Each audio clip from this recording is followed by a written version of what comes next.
Welcome to the JP8 Report. This is James Pierce with the JP8 Report, episode 323. Welcome. Good afternoon, everyone.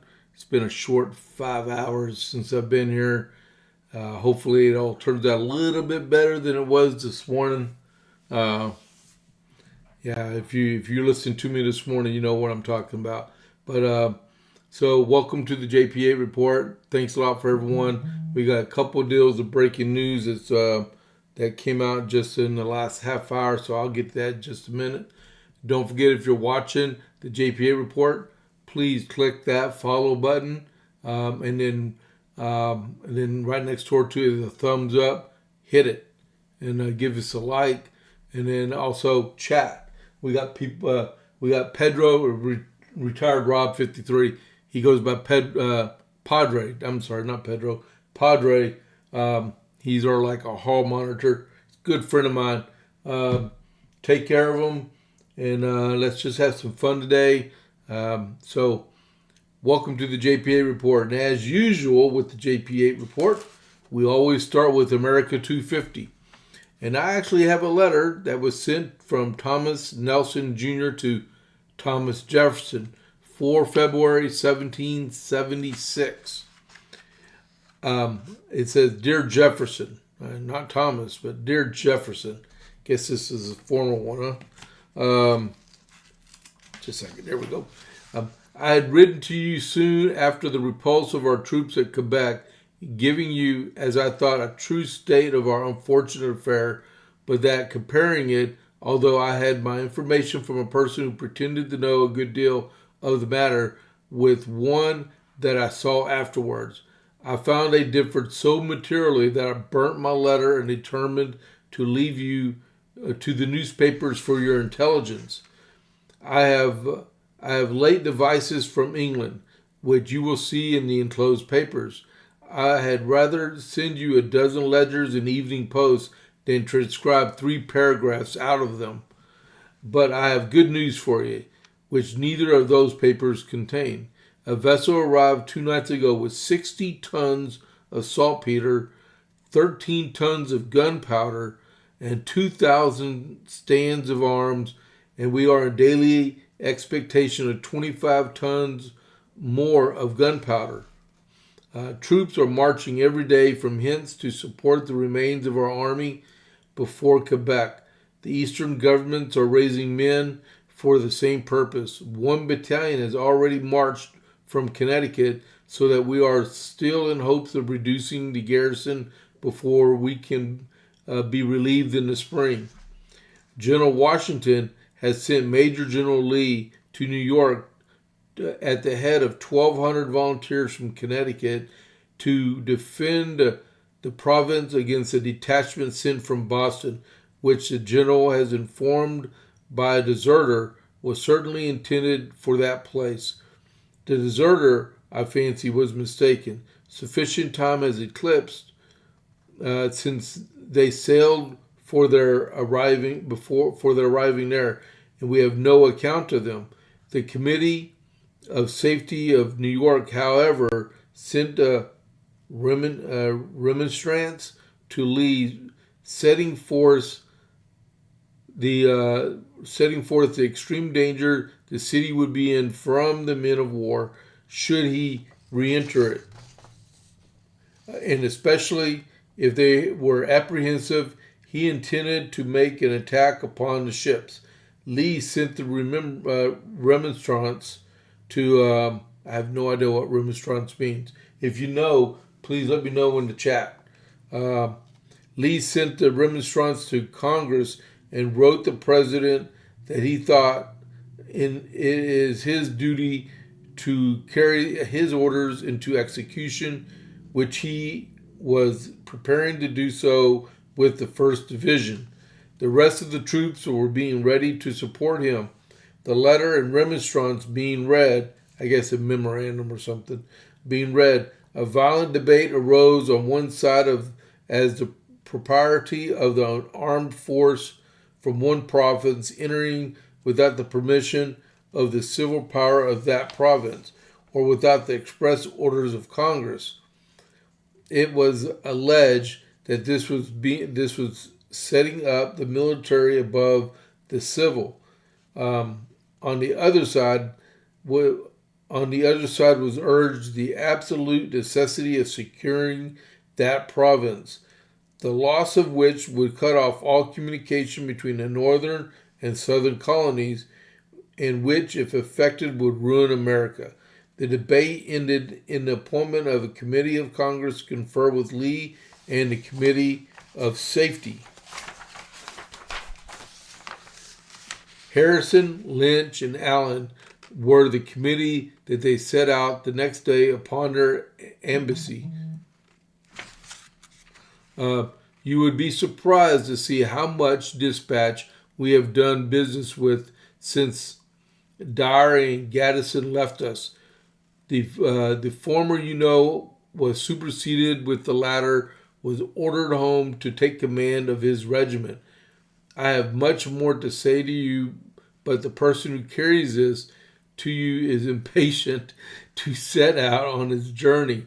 He is one of your county men by the name of Blaine. You must certainly bring Mrs. Jefferson with you. Mrs. Nelson shall nurse her in the smallpox and take all possible care of her. We expect Braxton every day, and then I shall beat him. And then I shall beat a march for a few weeks. I have not time to add more to desire my compliments to Mrs. Jefferson and to beg that you will believe me your sincere friend and humble servant, Thomas Nelson, Jr. And then there's a P.S. I send you a present of two pages worth of common sense. I would like to have omitted to send you a present from the Quakers also. Okay, so that was a letter from Thomas Nelson to Thomas Jefferson from the 4th of February. All right. So if you like that letter, give me an American flag. All right, that was pretty good. Let me see here. Go back down to here. All right, so that was America 250. The next thing we talk about is make everybody hungry, since it's noon here in the central part of the United States, in the great state of Texas. So we have the Dalmatian Texas burgers, homemade smash burgers and dogs right here in Copper's Cove, and all their ingredients are fresh and homemade, including rolls. They are located on the west side of Copper's Cove on 190 behind Bush's Chicken, and they're open for lunch Monday through Saturday, 11 to 2, and for dinner Tuesday through Saturday, 5:30 to 7. And I love to say it, but I recommend that armadillo burger. All right, so give them a try, and get some good food.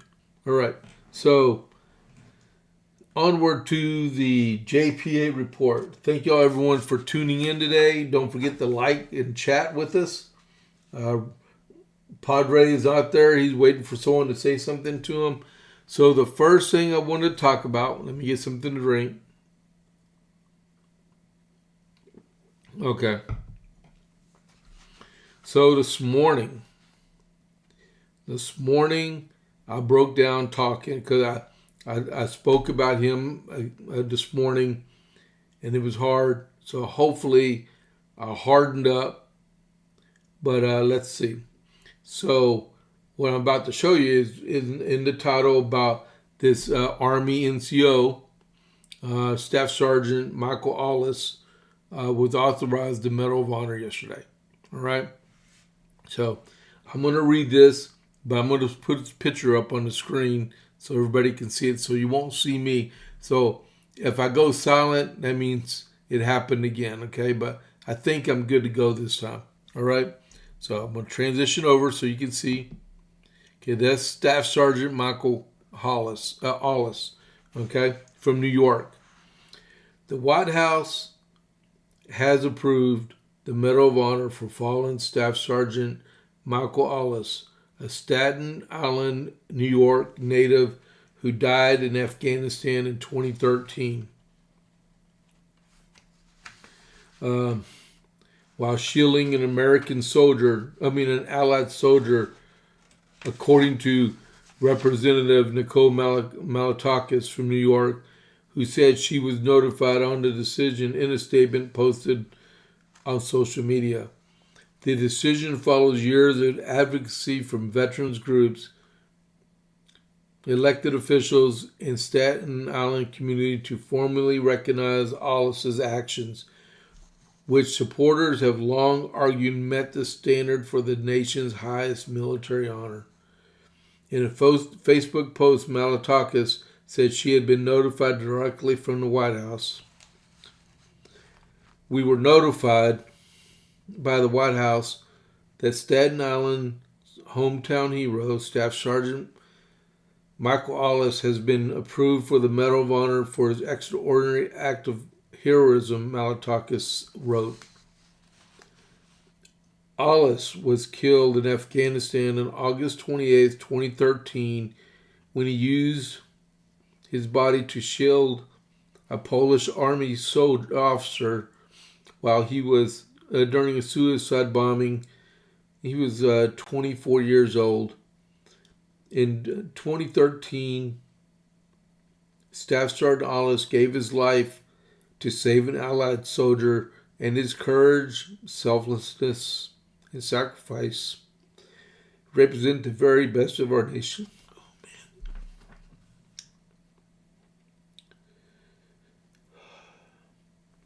man. Malatakis credited years of advocacy efforts, adding, after years of advocacy from the American Legion, our elected office officials in Staten Island community, we are grateful to President Donald Trump for recognizing Staff Sergeant Ollis' extraordinary heroism with our nation's highest military honor. The Medal of Honor is the nation's highest military decoration and is awarded for acts that go above and beyond the call of duty. While the standards for awarding the medal have evolved over time, it is always recognized conspicuous gallantry and intrepidity at the risk of life. According to the Congressional Medal of Honor Society, the current criteria was established in 1963 during the Vietnam War. Under those standards, I'm going to go back. Under those standards, the medal may be awarded for actions taken against the enemy of the U.S. during military operations involving conflict with an opposing foreign force or while serving alongside friendly foreign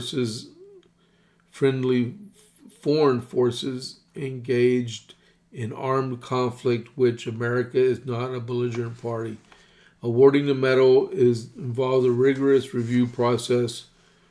Each recommendation detailed reports on the act itself and battlefield conditions, at least 2 sworn eyewitness statements, and additional corroborating evidence. Recommendation packets must be approved through the full military chain of command before reaching the President, who serves as Commander-in-Chief.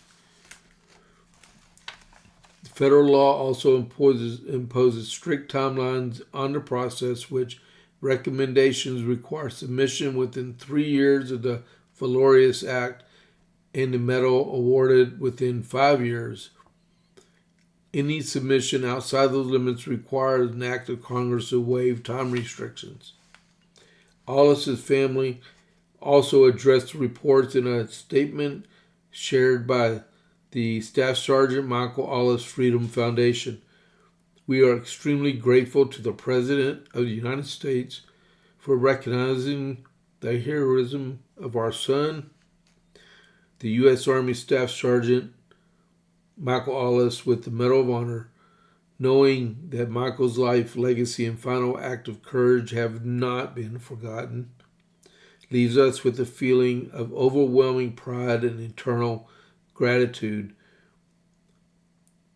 The statement also thanked supporters in a separate statement who have advocated for his recognition. We greatly appreciate the letters, emails, phone calls, and support from the government, from military officials, local leaders, nonprofit organizations, and many friends who are blessed to know here in Staten Island and beyond. It is deeply moving to know that you have not forgotten Michael or our family. And the Department of Fox News has reached out to the White House and Department of War for additional details regarding the Medal of Honor process, including timing and ceremony plans. The Ollis family did not immediately respond to Fox News Digital, and then I looked and I could not find when they're going to have the ceremony, but I'm sure it will be published for everyone to see, okay? I'm sorry I broke down again. It's just, I know how it feels because I've lost several friends I've known in combat, so it's just hard, but this man, this NCO, this American deserved the honor of being recognized. A lot of people don't do it anymore. They've completely forgotten about most of us in the military. We just got to keep that memory going. All of us.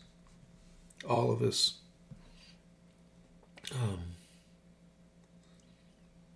Let me get situated again. All right. So, let's go. Let's do this. All right, so next. So the government's back open. All right. So if you did not know, the president signed the bill to reopen the government at the expense of 21 Republicans that did not vote for the bills that the president said please sign because they were holding out for the SAVE Act, which is understandable, totally understandable.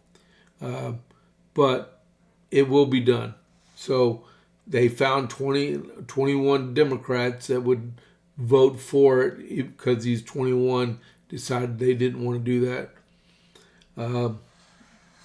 So 21 Republicans broke with President Trump and Speaker Johnson on Tuesday evening in an attempt to derail a $1.2 trillion spending bill to end the government shutdown, citing concerns that the legislation did not do enough to advance GOP priorities. Among a range of reasons, lawmakers argued the bill needed to include provisions shoring up election integrity. The SAVE Act comes with a full year of funding for the Department of Homeland Security and eliminate the Democrat-requested earmarks. They didn't get none of that. The lawmakers that voted against the measure include, I'm going to go ahead and read them, but just remember, the vast majority of them wanted the SAVE Act, okay? So there's a level of forgiveness included in that. There are Republicans, they support the president, but they were trying to make the point that the SAVE Act needs to be dealt with and passed, okay? Andy Biggs, Lauren Boebert, Josh Breachin, Tim Burchett, Eric Burleson, Kat Carmick, Eli Crane, Byron Donalds, Randy Fine, Brandy Gill, Alina Paulina Luna, Thomas Massey, Corey Mills, Andy Ogles, Scott Perry, Chip Roy, David Schweikert, Keith Self, Victoria Sparks, Greg Stubbe, and William Timmons. Those are the Republicans that broke ranks with the president, but we still got it passed, and the president signed it.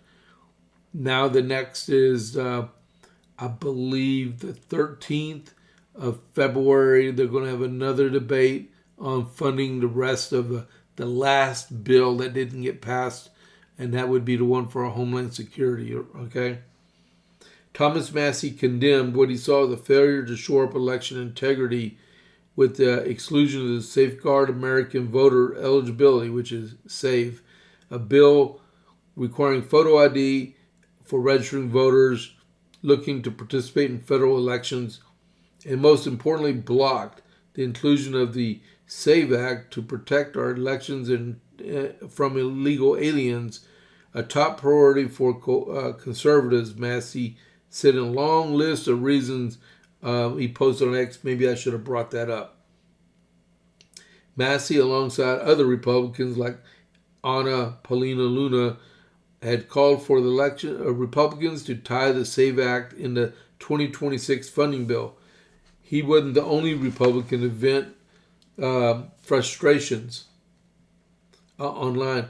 Other lawmakers included in the bill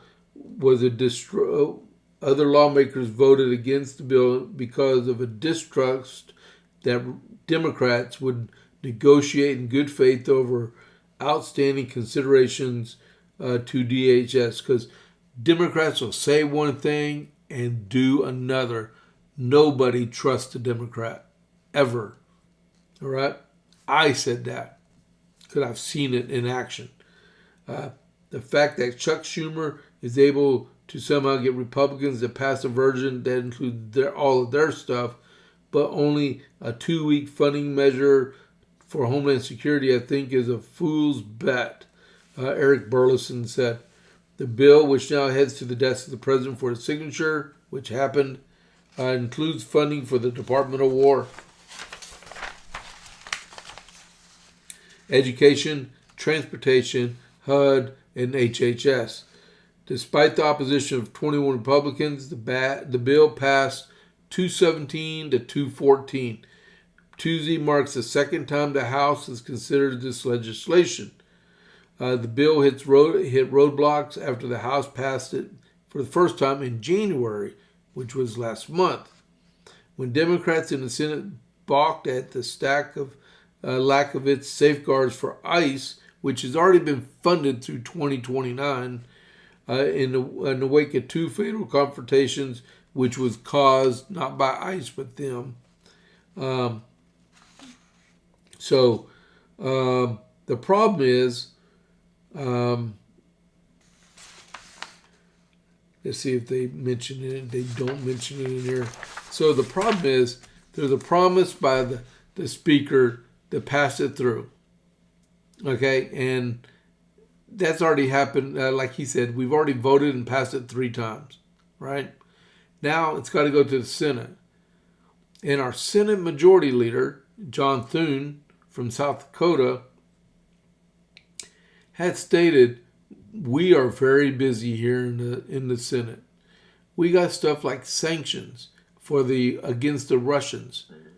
Okay, I'm going to tell you right now, I don't buy anything from Russia. I don't know if anyone else watching online or later on buys anything from Russia. What? Caviar? I'm not rich. I can't eat caviar. Most of the people who do this stuff can. So, man, what are we going to buy from Russia that we need sanctions on? That make it that important to keep from passing a piece of legislation that will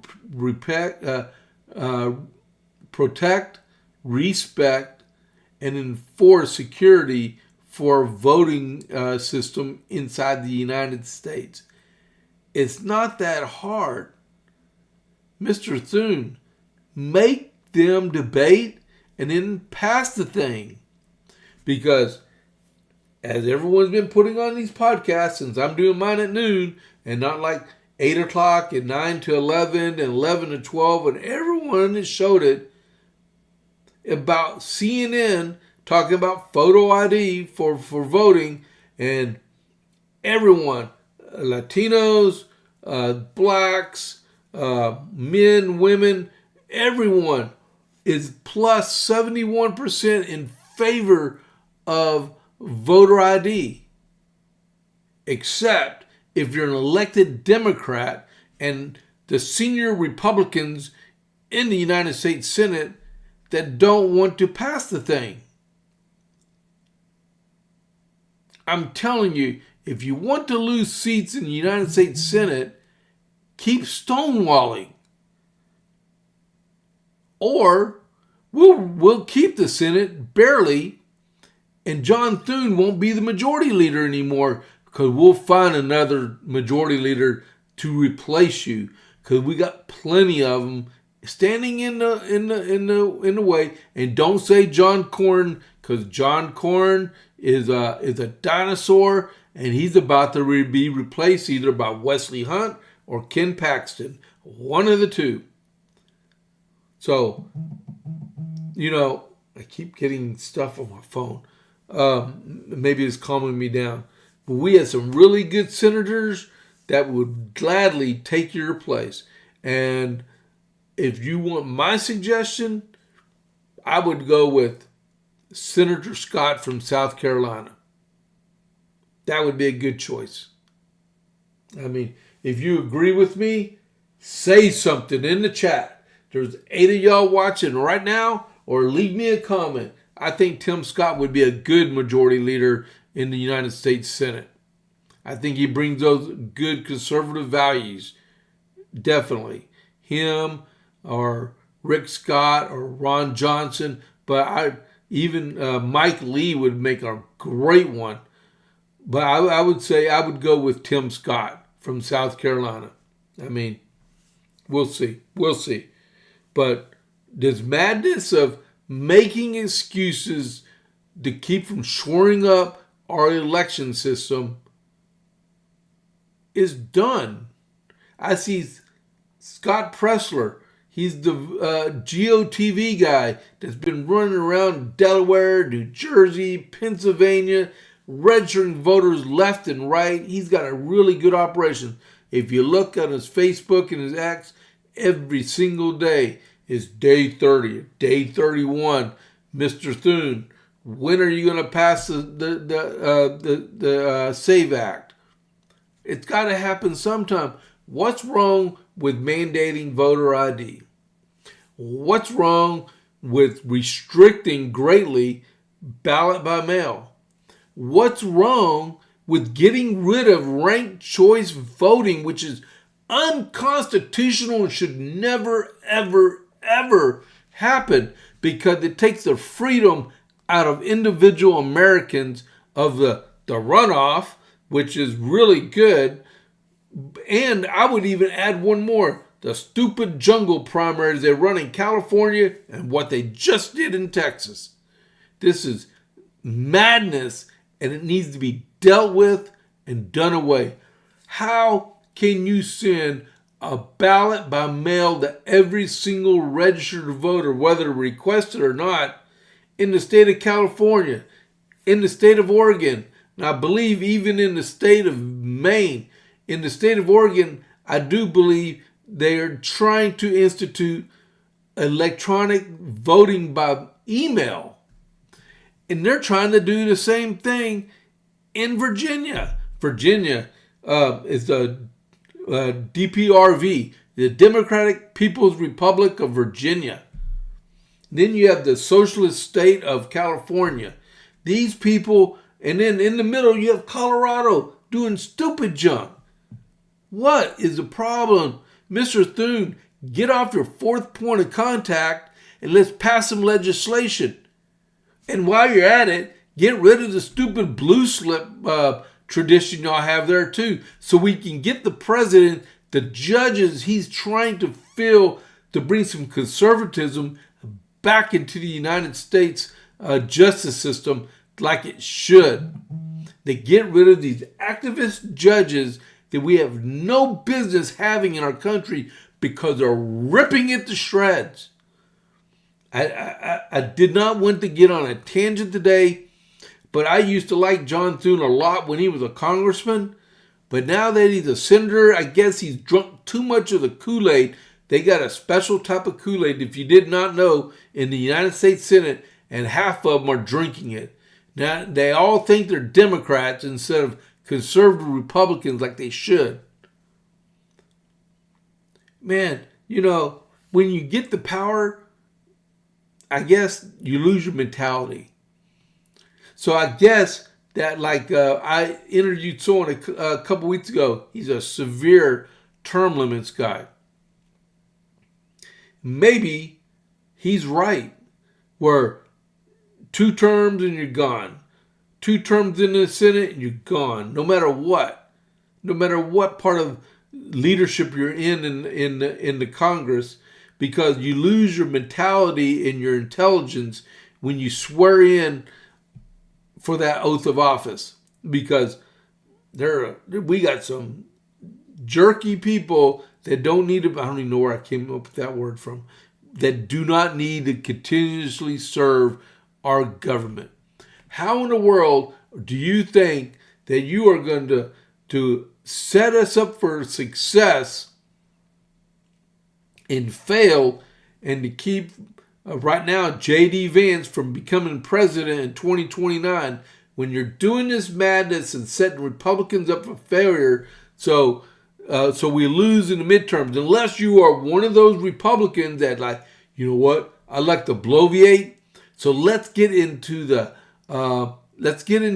minority, so I can argue and complain all live long day and get paid for it. Half of these senators, 3/4 of these senators, are multimillionaires, so they don't have to worry about their rights being taken from them, because they just thump their chests and call for their servant. I'm hungry, can you bring me a Diet Coke or something like that? They really don't care. The president of the United States, Donald J. Trump, is trying so hard to succeed in our country, and he's been blockaded over and over and over again. And we got politicians that say they're Republicans that refuse to help him. If you say I'm right, say something in the chat. Give me a worth of living. Man, because I see no movement going on in here. I would like some satisfaction if people understand what I'm saying. Because I don't want to live in, regardless if Trump is in office or some lame-brained communist is in office, I'm going to talk the same way. I don't get money from this podcast at all. You can check my bank account if you want. People forget about us low-level guys that know political science and do our best from it. Low-level precinct chairs that go out and do our own. I live on Army retirement and VA disability. That's all I live on. I don't have a business anymore. I just have y'all to talk to. And I'm tired of these politicians, in which I've been one before. I've been elected to 2 different offices. I'm tired of the American people being lied to and taken advantage of, no matter if it's Republicans or Democrats saying the junk. If we elect you because you said you're going to do something, do it for us. We're coming up to the Declaration of Independence, the 250th anniversary of the Declaration. Those people put their fortunes and their lives and their prosperity on the line for a document of something they believed in, and y'all want to sell us out. So make us proud and do something about it. Don't be a turncoat. If you told the president you're going to do something, do it. Do it, Mr. Thune. Live up to what I used to know how you were when you were a congressman. Man. Or get out of the way and let another senator do it. All right. Let's go on to something else before I have a heart attack here. Man. Okay. Oh, so while I'm talking about the communist state of California, these knuckleheads, I read a couple weeks ago, or it was last week, that they're projecting California in 2030, when they do the census, to lose 4 congressional seats. 4. 1, 2, 3, 4, 5, 6. Because if this business goes into effect, they're going to lose 2 more. There won't be a living Republican inside the state of California, probably, unless they're super wealthy and they don't care, right?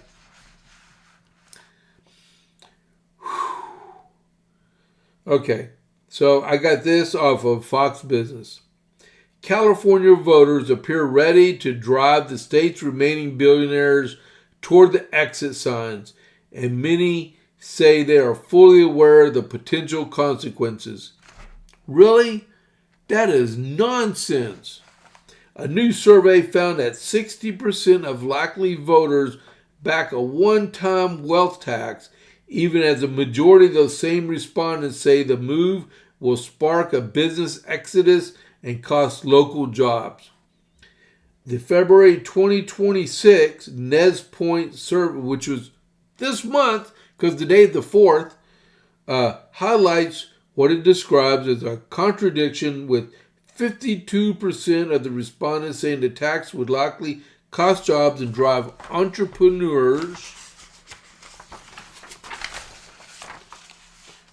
The data also suggests that some Golden State voters prioritize perceived fairness over economic concerns. The 42% expressed worries about the potential fallout in the Silicon Valley, and 48% concerned about long-term revenue instability. Well, lower what you're spending. Another recent survey by the Mellman Group found 48% of voters support the wealth tax, 38% opposition, and 4% undecided. However, Nez Point's survey reports a larger sample size, which may explain the higher vote levels. Voters cast ballots at polling stations in Rickensaw Bagworts, wherever that is, in San Francisco on Tuesday, March 3rd. Oh, that's a picture. Although the initiative has not yet received the required 875,000 signatures to qualify for the November ballot, the proposal, backed by the Service Employees International Union, see, another union, United Healthcare Workers West, would impose a one-time 5% tax on the net worth of California residents with the assets exceeding $1 billion. That tax would be due in 2027, and taxpayers could spread the payments over 5 years with additional costs. According to the California Legislative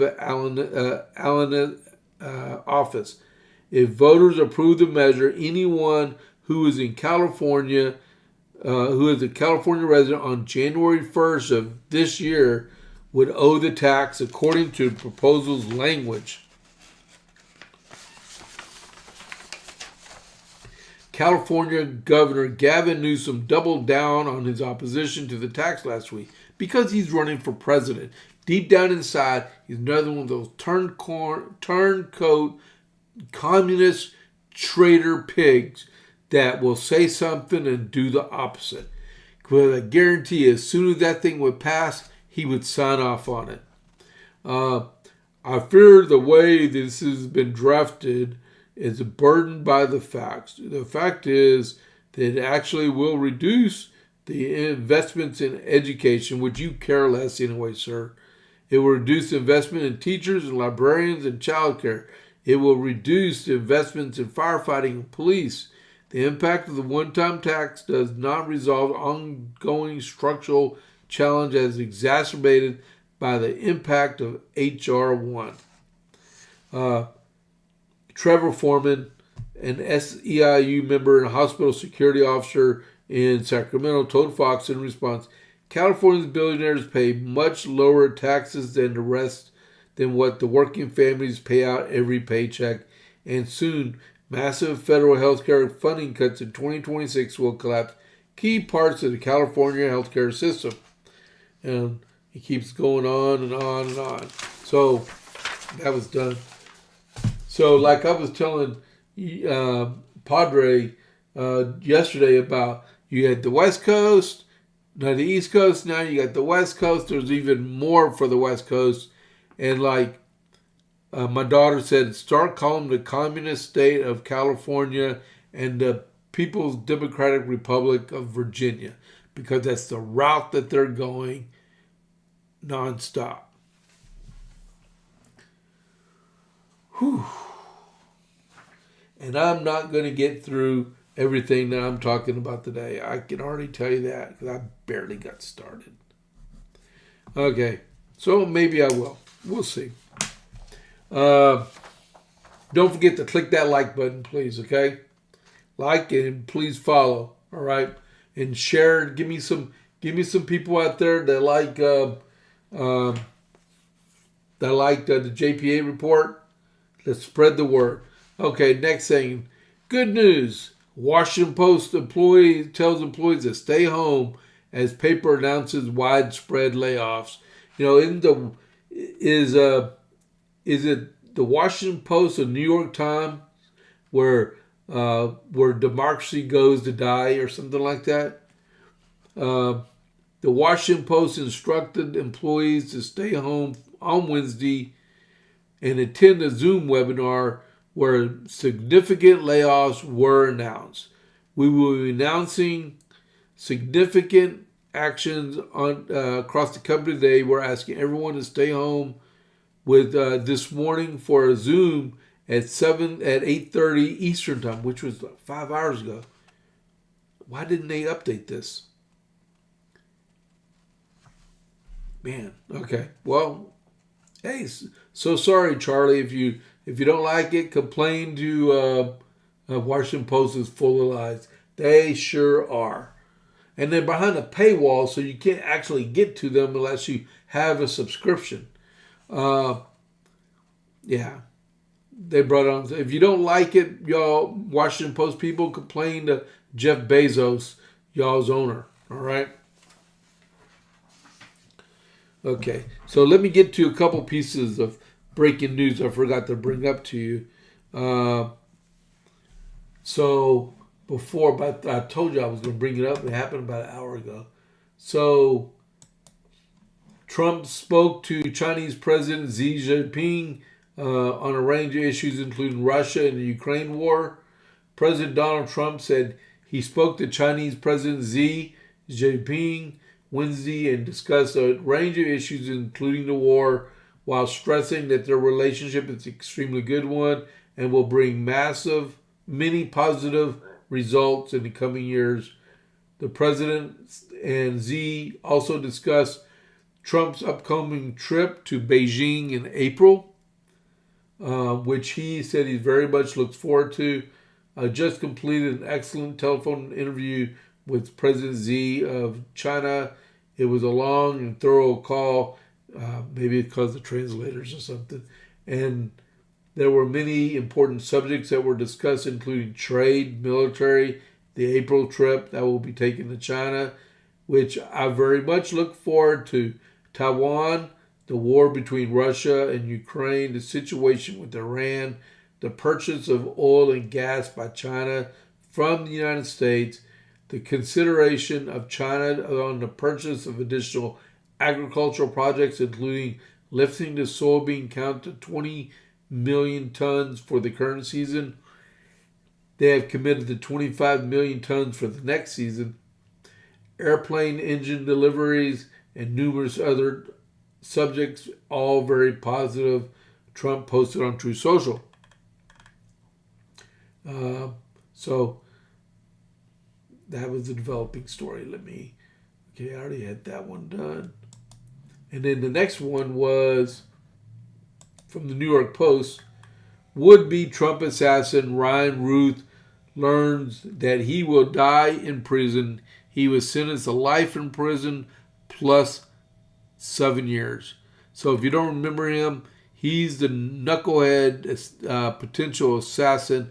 He even traveled to Ukraine to fight Russians. He staked out and stalked the president at a golf course and was going to try to shoot him. He was captured after he ran. And now he's going to go to prison. So he says in here he tried to stab himself with a pen while he was in prison. So he's done. So we're done with him. Right, those are the two breaking news. That was a good news story right there. I'm glad he's going to jail. Let me refresh this real quick. Anything new come up? Nope. All right. So let's get to the rest of what are we looking at? 12:45. Let me take a quick break.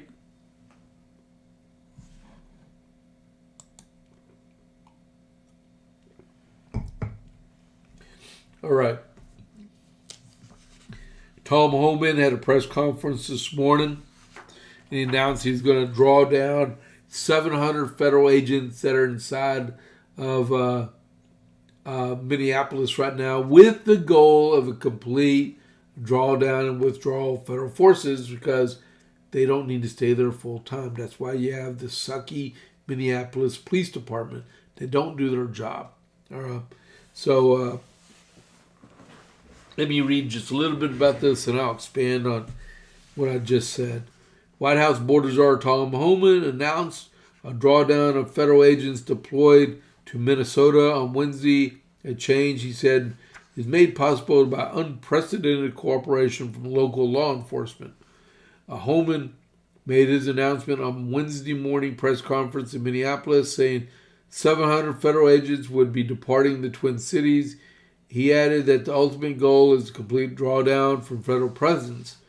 Homan highlighted meetings he had with the Minnesota Governor Tim Walz, Attorney General Keith Ellison, and Minneapolis Mayor Jacob Little Fry, urging them all to allow local jails to communicate with federal law enforcement about when they plan to release illegal immigrants being detained there.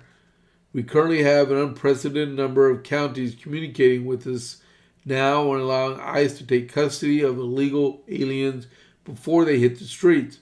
Unprecedented cooperation, Homan said Wednesday. I'll say it again. This is efficient and requires only 1 or 2 officers to assume custody of a criminal illegal alien rather than 8 or 10 going into the community and arresting that public safety threat. Homan said the practice was safer for officers, the community, and migrants themselves, given this increase in unprecedented cooperation and as a result of less need for law enforcement officers to do the work in a safer environment. I have announced immediately we will draw down 700 people effective today. Homan went on to note that federal authorities are not requiring jails to hold illegal immigrants beyond the normal release time. We're not asking anyone to be an immigration officer. That's why you have immigration officers.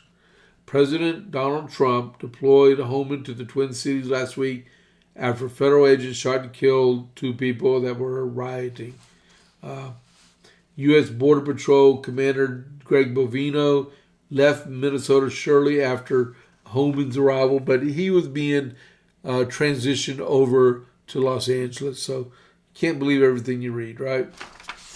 So what I was saying about earlier, so evidently there are civilians operating anti-ICE TCPs in intersections and streets all around Minneapolis, like they're militia-type law enforcement officers, thinking they can do what they want.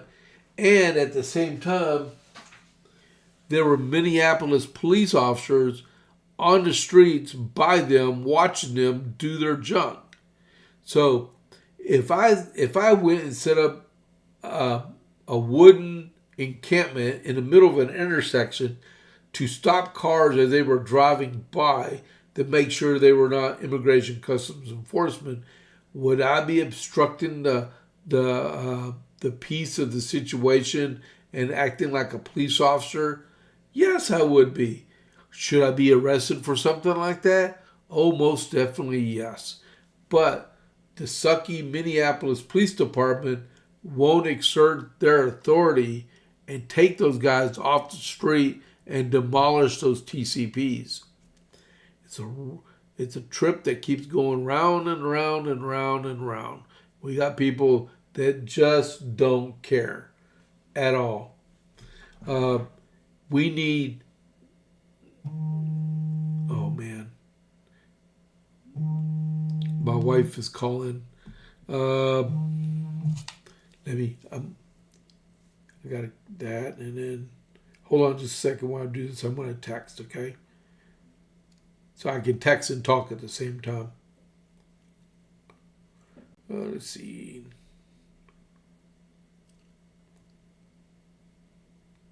My wife left her phone at the house today. She went on some stuff. Okay, please text. All right. So at the same time in Minnesota, wow. At the same time in Minnesota today, two men that fought some ICE agents the other day and fled were released from a judge's release order, and they were immediately rearrested by ICE. Okay, sorry I got distracted there. Two Venezuelan nationals accused of assaulting U.S. ICE officer during a chaotic Minneapolis arrest last month was ordered released by a federal judge this week, only for ICE to rearrest them, according to court records cited by the Minneapolis Star-Tribune. Alfredo, Mr. Jorna and Mr. Silas, they were 26 and 24 years old, were released under court-ordered conditions Tuesday after a judge found they did not pose a heightened risk to flight security. The men were detained by ICE almost immediately after the hearing and never left the courthouse before agents took them back into custody. The Tribune reported that the attorneys for the men said ICE detained them without explanation shortly because they were illegal aliens, stupid. After the judge's release order, prompting a habeas corpus petition filed late Tuesday, Minnesota Chief U.S. District Patrick Schleitz then barred ICE from removing the men from the state and ordered the federal government to explain its actions by Friday. Wow. So it's a around the world thing. I mean, they haven't written me back yet.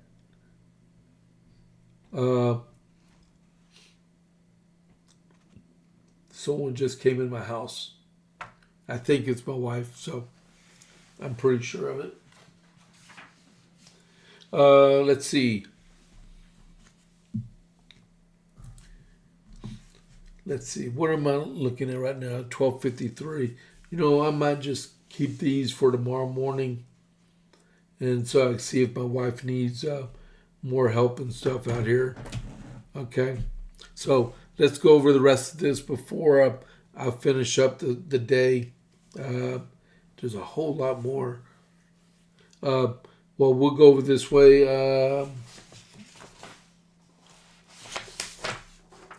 The Afghan that shot one U.S. soldier dead and wounded an Air Force National Guard pled not guilty, and prosecutors say, since it's a federal city, prosecutors say they may seek the death penalty. So this happened over Thanksgiving weekend, I believe. Okay, it's the female specialist that was shot in D.C. and her battle buddy in the Air Force, staff sergeant, I think, or senior airman, was shot and wounded. So this guy was a guy that was an Afghan refugee that drove all the way from Washington State to D.C. to do this. All right, so take care of that one. Those can definitely stay. Where am I looking at? I'm losing my voice. Oh my goodness.